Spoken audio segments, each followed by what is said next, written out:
Hello, gorgeous people of the universe! Today is our 4th day here in Osaka, Japan, and we're going to Universal Studios!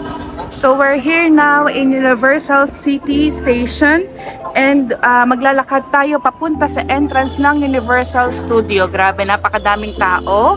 Akala ko medyo maaga na kami kasi mag-open yung Universal ng 9 o'clock.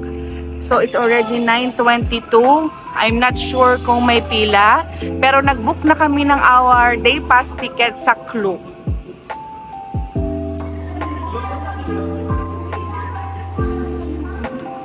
Going to Universal Studios, Japan.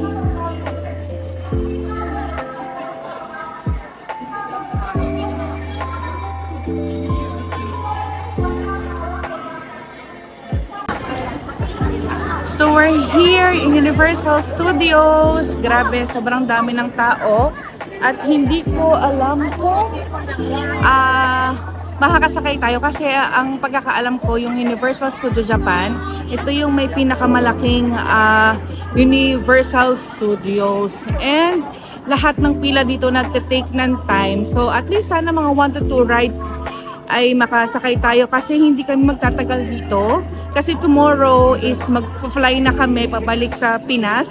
So later in the afternoon gusto na namin bumili ng mga pasalubong kasi kagabi konti lang yung napamili namin. So later on mag-check pa kami kung ano yung mga pwedeng bilhin sa Shinsaibashi na pwedeng pasalubong, and titignan din namin yung Don Quixote kasi sabi nila marami daw mga mura doon na chocolates and mga souvenirs na pwedeng ipasalubong sa ating mga families and friends. Meron ding mga restaurant and souvenir shop dito sa labas ng Universal Studios. So kung gusto nyo mamili ng mga souvenir later, ayan, pwede kayong dito mamili kasi for sure mas mahal sa loob ng Universal.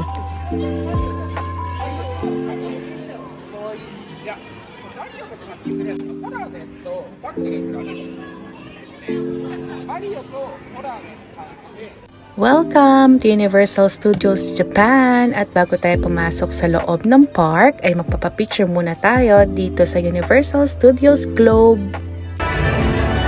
Sobrang dami ng tao sa Universal Studios! Grabe, sobrang dami ng tao ngayon dito sa Universal Studios. So let's see kung makakasingit tayo for picture taking dito sa photo spot nila na Universal Globe.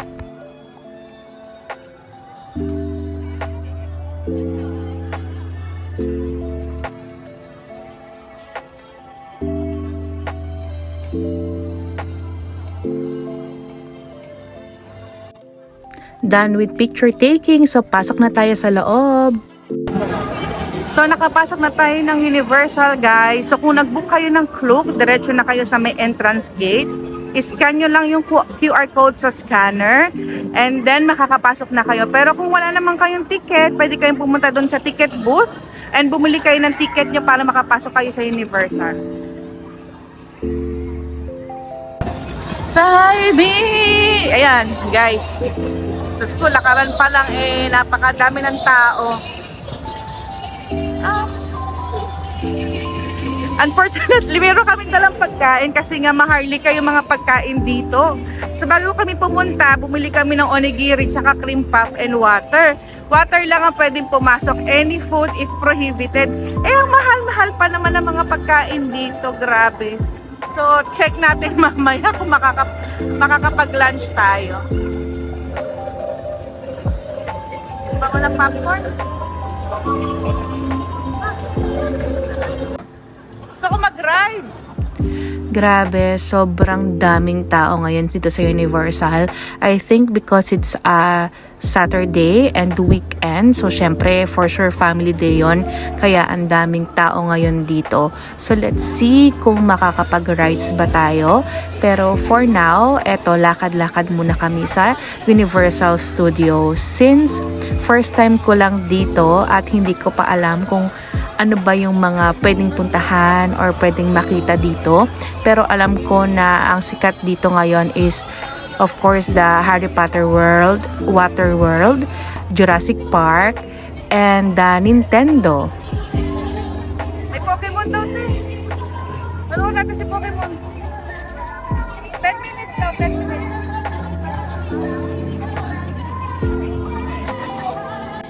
So, ayun nga guys, merong Pokemon show dito at 10 minutes na lang daw mag-start na siya.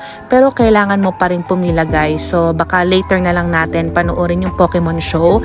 Ngayon, hinahanap namin yung Harry Potter World kasi gustong pumunta doon ni ate.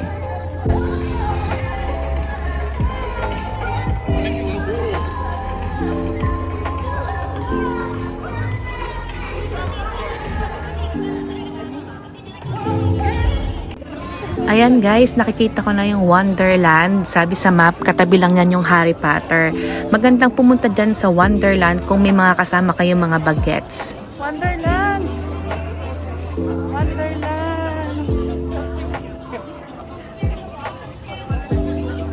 Tsaka kung mapapansin nyo kanina pa, no, ang daming mga naka-outfit and costume dito sa Universal Studios. So parang hype yun, no, na pagpupunta ka dito talagang kailangan naka-outfitan ka.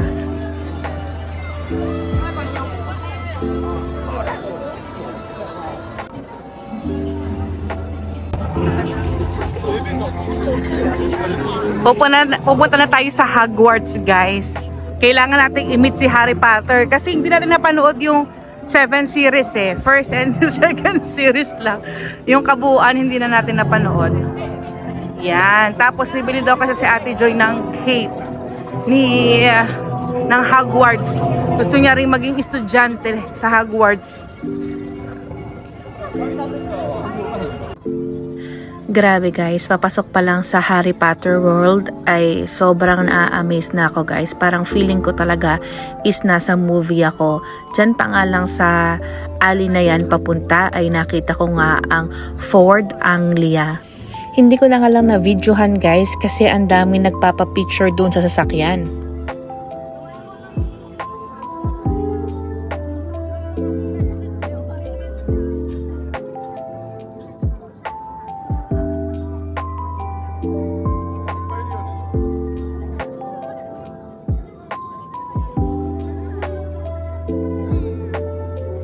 Welcome to the Wizarding World of Harry Potter!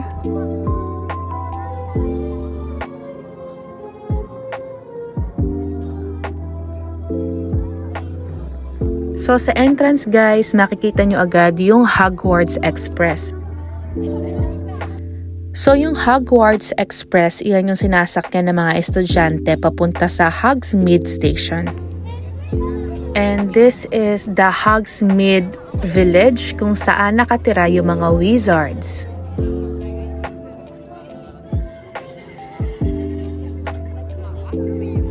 Grabe, sobrang dami ng tao ngayon dito. And nakikita nyo ba yung nakikita ko guys? Butter beer. Later, itatry nating uminom ng butter beer. So, andito na nga tayo sa souvenir shop. Ang daming pwedeng bilhin dito like jackets, t-shirts, scarf, mags, at marami pang mga Harry Potter souvenir. And si ate naman ay hinahanap niya yung cape para belong daw siya sa mga wizards.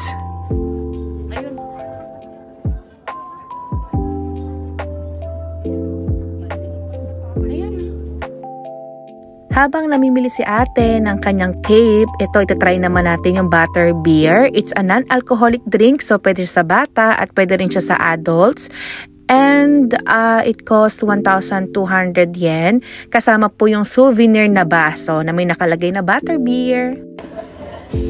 So meron ding mga naka-costume dito and pwede kayong magpa-picture sa kanila.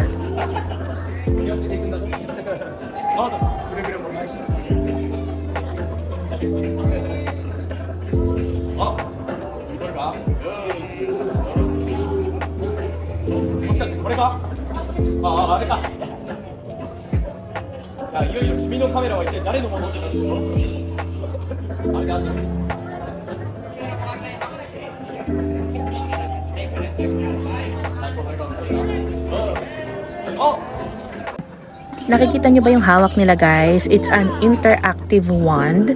So souvenir din yan dito sa Harry Potter. So kung gusto nyo mas ma-experience yung wizarding world of Harry Potter, ayan, bumili kayo niyan.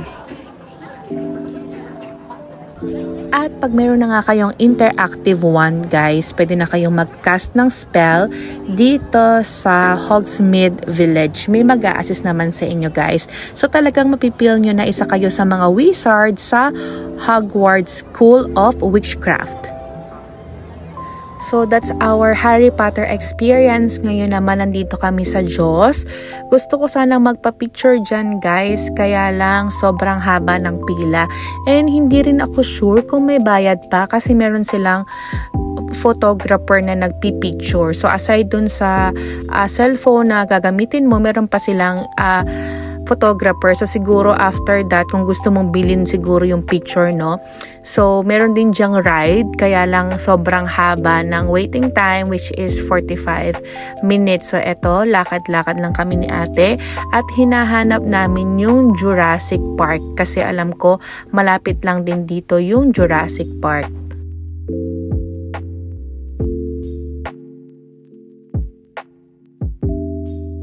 Kahit sa mga bilihan ng snacks guys, sobrang ang hahaba ng pila. So, ang may sasuggest ko lang guys is huwag kayong pumunta ng weekends which is Saturday and Sunday kasi for sure sobrang dami ng tao dito. And then book an express pass para hindi kayo maghintay kasi mostly of the waiting time sa mga rides dito is 45 minutes to 90 minutes. So talagang patience is a virtue here. Talagang maghihintay ka kahit saan, kahit nga lang pagbili ng pagkain ay sobrang haba ng pila.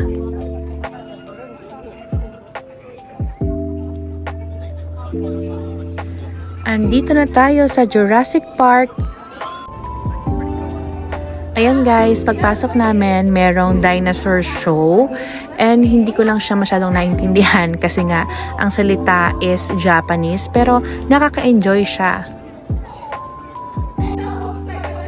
Nakikita nyo ba guys, kumakaway sila kasi sabi pag kumaway ka daw, lalapitan ka ng mga dinosaur. So tignan nyo, ayan kumakaway sila. So lumalapit yung isang dinosaur.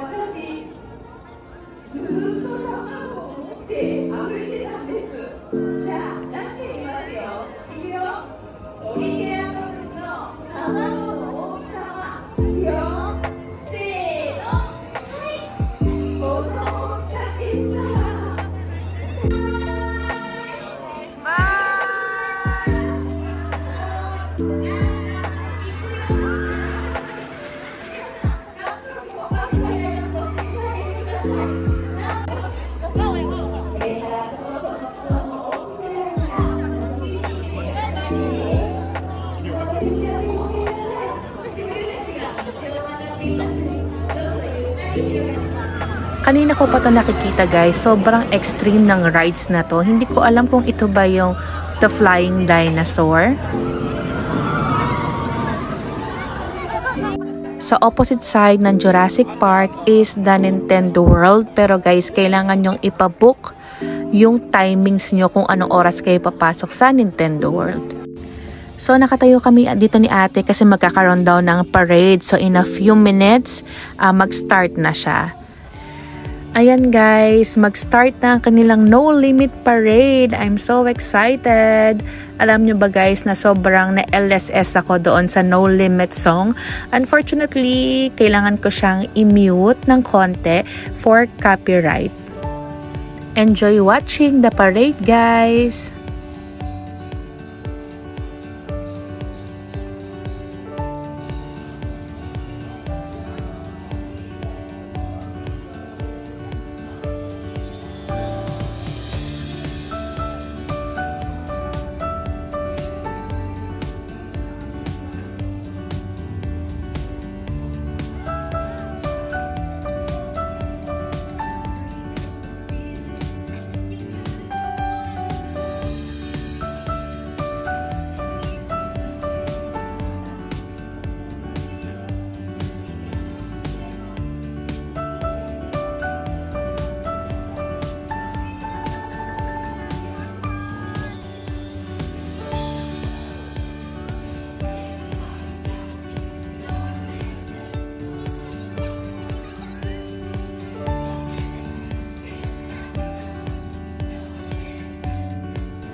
At ayan na nga guys, lumabas na si Super Mario. Nagtakbuhan na ang mga tao guys kasi pwede kayong makipag-dance kay Super Mario.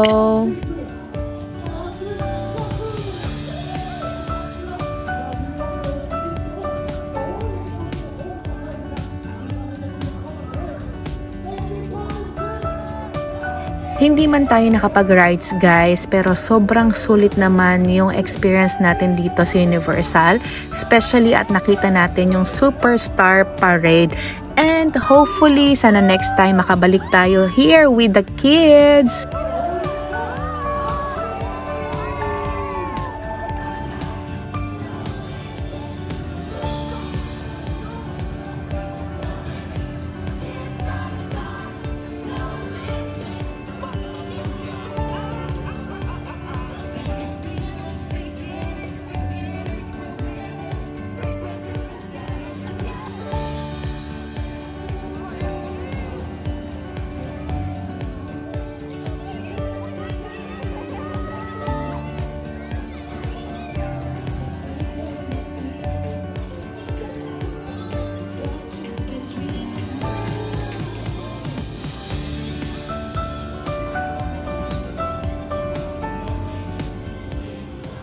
So, we're done here in Universal Studios Japan. Hindi na kami nag-full day kasi meron pa kaming gagawin later in the afternoon. Pupunta pa kami Shinsaibashi kasi mamimili pa kami ng mga pasalubong para sa aming families.